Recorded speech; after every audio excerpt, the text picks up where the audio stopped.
Hero Shivaji చేస్తున్న వ్యాఖ్యలు ఎంత వివాదాస్పదంగా మారుతున్నాయనేది మనం చూస్తున్నాం. కానీ అంతకంటే ఎక్కువగా ఆడవారు ఎటువంటి వస్త్రధారణ వేసుకోవాలనేది మాత్రం మరింత వివాదాస్పదంగా మారిందని చెప్పొచ్చు. దానికి సంబంధించి మనతో పాటు మాట్లాడడానికి భారతీయ సత్యవాణి గారు మనతో పాటు ఉన్నారు. వారితో మాట్లాడదాం. నమస్తే మేడం, ఎలా ఉన్నారు?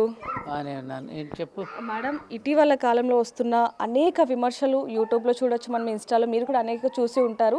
అసలు ఆడవారి పట్ల ఏ విధంగా మాట్లాడాలి అనేది కూడా చాలా మందికి తెలియదు. ముఖ్యంగా వస్త్రధారణ, కొంతమంది ఏమో ఆడవారు వాళ్ళకి నచ్చినట్టుగానే వస్త్రధారణ వేసుకోవాలి అంటారు. మరి కొంతమంది సమాజంలో జరుగుతున్న దారుణాలకు సంబంధించి, అఘాయిత్యాలకు సంబంధించి వాటిని దృష్టిలో పెట్టుకొని బట్టలు వేసుకోవాలి అంటున్నారు. అసలు ఏంటంటారు దీని గురించి, మీరేం చెప్తారు? నన్ను అడిగితే ఇవన్నీ పని లేని డిస్కషన్స్ అమ్మ. ఒకప్పుడు జరిగాయి ఈ డిస్కషన్స్ అన్నీ. ఈ మధ్యన సోషల్ మీడియా వచ్చింది, ప్రతి వారి చేతిలో సెల్ ఫోన్ ఉంటుంది. అందరూ యూట్యూబ్ ఛానల్స్ అన్ని రకాల వాళ్ళ భావజాలాన్ని ఎవరి ఇష్టం వచ్చినట్టు వాళ్ళు మాట్లాడేసుకుంటున్నాం. ముందు మన పెద్దలు చెప్పిన విషయాలని ఎంతవరకు మనం పట్టించుకోగలుగుతున్నాం, పెద్దలు ఎందుకు చెప్పారు, ఏం చెప్పారు? సంప్రదాయంలో అందం ఉంది, ఆరోగ్యం ఉంది, అభ్యుదయంలో ఆలోచన ఉంది. ఈ అభ్యుదయాన్ని, ఈ సంప్రదాయాన్ని మేళవించుకుని కనుక జీవిస్తే ఆరోగ్యకరంగా ఉంటుందనేది మన పెద్దలు చెప్పిన మాట కదా. దానిని చెప్పాల్సినటువంటి విషయాన్ని మనం చక్కగా చెప్పగలగడంలో కూడా మనం ఫెయిల్ అవుతున్నాం. మంచి విషయాన్ని కూడా మంచిగా చెప్పగలగాలి. పిల్లలకి కూర్చోబెట్టి ఈ డ్రెస్ కోడ్ అనేది మిగతా దేశాల కంటే కూడా భిన్నంగా మన భారతీయులకి ఈ కట్టుబొట్టు పట్ల ఎందుకు అందించారనే విషయాన్ని పెద్దవాళ్ళు చెప్పాల్సిన సమయంలో చెప్పే విధంగా చెప్పాలి. దేవాలయానికి వచ్చినప్పుడు సంప్రదాయ దుస్తులు ఎందుకు రమ్మంటున్నారు, దాని వెనుకున్న పరమార్థం ఏమిటి చెప్పాలి. చెప్తే పిల్లలు అర్థం చేసుకుంటారు. ఎవరు చెప్పుతున్నారు ఇవాళ కూర్చోబెట్టి? తల్లిదండ్రులు. ఇప్పుడు మీరు ఎంత మటుకు ఆడపిల్లలు మగవాళ్ళ డ్రెస్ కోడ్ కూడా బాగుండడం లేదు. మన పూర్వీకులు మన పంచకట్టు కానీ మన చీరకట్టు కానీ వీటి వెనుక ఎంత సైన్స్ ఉందండి, అది ఎంత ఆరోగ్యకరమైనటువంటిది. ఎక్కడొక్కడ మన శరీరాలలో స్త్రీలకి అలాగే పురుషులకి ఉన్నటువంటి పవిత్రమైనటువంటి దేహ భాగాలు కొన్ని ఉంటాయి, వైటల్ పాయింట్స్ ఉంటాయి, ప్రాణ సమానమైనటువంటి పాయింట్స్ కొన్ని ఉంటాయి. వాటిని జాగ్రత్త పరచుకోవడానికి, వాటిని పవిత్రంగా చూసుకోవడానికి కొన్ని నియమాలు పెట్టారు. ఏ నియమాలు అవి? ఆరోగ్యకరమైన నియమాలే. ఇప్పుడు స్త్రీలు ఎందుకు సాష్టాంగ నమస్కారం చేయరండి? స్త్రీల యొక్క వక్షోజాలు, స్త్రీల యొక్క జననాంగాలు నేలకు తాకకూడదు. ఆమె పవిత్రమైన, అది అంటే మర్మస్థానం కాదు, అది జన్మస్థానం అని. ఆ విధమైనటువంటి ఒక అద్భుతమైన ఒక పవిత్రతను మనకు ఆపాదించి, ఆ పవిత్రమూర్తిని పవిత్రంగా ఒక దేవతలుగా చూసేటటువంటి మన కళ్ళు ఆ దేవతను మరో రకంగా చూడకూడదనేటటువంటి భావనని, నువ్వు దేవతవమ్మ, నువ్వు దేవతలాగా ఉండమని చెప్పారు తప్ప నిన్ను ఇంకో రకంగా ఉండమని చెప్పలేదు కదా. ఇప్పుడు మనం ఆదిమ జాతిలో లేం కదా. మనం ఇప్పుడు నవీన యుగం అంటున్నాం, రోజు రోజుకి అభ్యుదయం చెందుతున్నాం ఉంటున్నాం, రోజు రోజుకి డెవలప్ అవుతున్నాం. డెవలప్మెంట్ అంటే ఏది? అది అర్థం చేసుకోగలిగినటువంటి రిసీవింగ్ పోల్ మనలో పోతోందమ్మా. ఆ రిసీవింగ్ పోల్ కనుక కరెక్ట్గా కనుక ఉంటే, పెద్దవాళ్ళు చెప్పినటువంటి మాటల్ని సరైన దిశలో అర్థం చేసుకుని మనం బాగుపడితే బాగుంటుంది. చెప్తేనే తప్పనేటటువంటి పరిస్థితుల్లో పిల్లలు మాట్లాడుతూ ఉంటే మనం ఏం చేస్తాం? పిల్లలకి చెప్పడంలో పెద్దవాళ్ళు ఫెయిల్ అయ్యారు, పెద్దవాళ్ళు కూడా దానినే అనుసరిస్తున్నారు. అప్పుడు మనం ఏం చేయగలుగుతాం? తర్వాత సాక్షిభూతంగా చూసి తర్వాత జరిగినటువంటి పరిణామాలకి అబ్బో బాబోయ్ అని కుయ్యో మర్రు అని మొత్తుకుంటే అప్పుడు ఏం చేస్తాం? ఇప్పుడు మొన్న నేను చూశాను ఒక సినిమా, ఒక హీరోయిన్ బట్టలు పూర్తిగా లేకోకుండా కారు ఎక్కుతుంటే మొత్తం మగవాళ్ళంతా ఎమ్మటపడి అమ్మాయి మీద చేతులేసి కారులోకి తోసేస్తుంటే ఆ అమ్మాయి టెన్షన్ పడిపోయింది. ఆ టెన్షన్ పట్టం ఎందుకు? నువ్వు అలా రావడం దేనికి? నిన్ను చూస్తే నమస్కరించేటట్టు ఉండాలి కానీ నువ్వు తిరస్కరించేటట్టు ఉండకూడదు కదా అని చెప్పేది. నమస్కరించేటట్టు ఉండాలా, తిరస్కరించేటట్టు ఉండాలా? నమస్కరించేటట్టు ఉండాలి. అది కదా. అందుకని ఆ గౌరవాన్ని నువ్వు పొందమ్మా అని నిన్ను హై స్థాయిలో పెట్టారు. నిన్ను ఏ స్థాయిలో పెట్టారు? అన్నిటికంటే ఉన్నతమైన సింహాసనం మీద నేను కూర్చోబెడితే దాని నుంచి దిగజారి నీ కిందకు వస్తానంటే మనం ఏం చేస్తాం? అందుకని ఈ సంప్రదాయం ప్రతి దానిలోనూ ఆరోగ్య సూత్రమే ఉన్నది. మీరు ఆడవాళ్ళనే అనుకోండి, మగవాళ్ళు కూడా చిన్న చిన్న షార్ట్స్ వేసుకుని మాలాంటి పెద్దవాళ్ళ మీద కూర్చుంటే మేము పైకి చూడాలో కింద చూడాలో మాకే అర్థమై సావటల్లా. కళ్ళలో కళ్ళు చూసి పెట్టి మాట్లాడాలంటే మాకే సిగ్గేచ్చేస్తుంది. మగవాళ్ళు అలాగే ఉంటున్నారు. కేవలం స్త్రీలనే అనకండి, ఇద్దరిలోనూ మార్పు రావాలి. పిల్లలకు వాళ్ళే కొనిస్తున్నారు పేరెంట్స్, అటువంటి బట్టలు వేసుకొస్తున్నారు, చిరిగిన ప్యాంట్లు వేసుకొస్తున్నారు, రకరకాలుగా కూర్చుంటున్నారు, ఎట్లా పడితే అట్లా ఉంటున్నారు. మరి పెద్దలు కోప్పడే పెద్దవాళ్ళనేమో అక్కడ ఓల్డేజ్ హోముల్లో పెడుతున్నారు. ఇళ్లల్లో కుటుంబాలు, ఉమ్మడి కుటుంబాల్లో పెద్దవాళ్ళు లేరు, గురుత్వం వహించే పెద్దలు లేరు. మరి ఏం చేస్తారమ్మా? మమ్మల్ని అడిగితే మేము ఏం చెప్తాం తల్లి?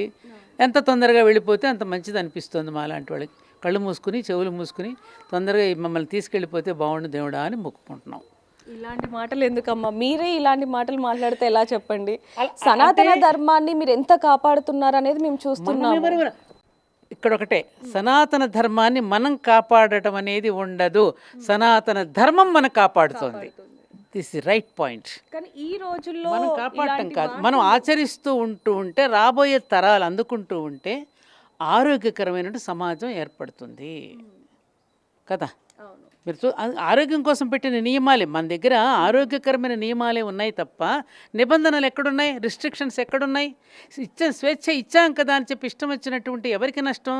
అరిటాకు వెళ్ళి ముళ్ళు మీద పడ్డా, ముళ్ళు వచ్చి అరిటాకు మీద పడ్డా నష్టం ఎవరికి? అరిటాకుకే కదా. అది సామెత తప్ప, దాన్ని కూడా తప్పుగా తీసుకుంటున్నారు. మేము అరిటాకులమా అంటారు. అదేమంటే అరే నీ శరీర ధర్మాలు వేరమ్మా, పురుషుడు శరీర ధర్మాలు వేరు. పురుషుడిలో అంత ఇంత కొంత పశు ప్రవృత్తి ఉంటుంది. మనం పరిణామ క్రమంలో మృగాల నుంచి వచ్చాం కదా. అవతారాలు చూసుకుంటే ఎక్కడి నుంచి వచ్చాం? జంతుజాలం నుంచి ఇలా వచ్చి ఇవాళ ఇలా పడ్డాం కదా, మనం ఇలా తగలబడ్డాం కదా. ఇవాళ ఇలా తగలబడి మనిషి మరి ఆ విధంగా మనిషిలో నుంచి ఒక మృగం అనేటువంటి కొంత లేస్తుంది కదా. దానిని అనుసరించి కదా మన పూర్వీకులు మనకు కొన్ని పద్ధతులు విధానాలు పెట్టారు. అది వినకపోతే ఎవరికి నష్టం? మనకే నష్టం కదమ్మా. మరి అది అర్థం చేసుకోకపోతే మనం ఏం చేస్తాం చెప్పండి? అందుకని నిరాశ కాదు, అంటే చూస్తూ ఉంటే కొన్ని ఇందాక కొంచెం నెమ్మదిగా చక్క ప్రేమగా చెప్తే కూడా అర్థం చేసుకోకుండా వెళ్ళిపోతున్నారు, ఏడుస్తున్నారు పిల్లలు. దాన్ని ఎలా చెప్పుకోవాలి చెప్పండి? నేను ఒక మాట చెప్పను, ఏమనుకోగా. ఈ మీడియా ఇప్పుడు సినిమాలు ఉన్నాయి కదా, ఏదో అంటారు పిర్రగిల్లి మళ్ళీ జోలబాడారని. మళ్ళీ మొదలెట్టేది వాళ్ళే, మళ్ళీ మమ్మల్ని ప్రశ్నలు వేసేది వాళ్ళే. సినిమా వాళ్ళమ్మా, అదే అంటే మీడియా వేరు, సినిమా అదేనమ్మా. సినిమా మొదలెట్టింది కూడా అదే కదా. ఒకప్పుడు సినిమాలు ఎలా ఉన్నాయి, ఇప్పుడు సినిమాలు ఎలా ఉన్నాయి. ఒకళ్ళ మీద ఒకళ్ళు ఎక్కేస్తున్నారు, డొల్లుతున్నారు. అవే అనుసరించి ఇప్పుడు పెళ్ళిళ్ళలో కూడా ముందే పెళ్ళికి ముందుగానే అన్నీ డొల్లేస్తున్నారు. మరి ఎవరు చెప్పాలి ఇవి? నేను అందుకంటున్నా. కాబట్టి ఇవన్నీ కాలమే పరిష్కరించాలి. మన ప్రయత్నం మనం చేస్తాం, నెమ్మదిగా కాలమే పరిష్కరిస్తుందమ్మా.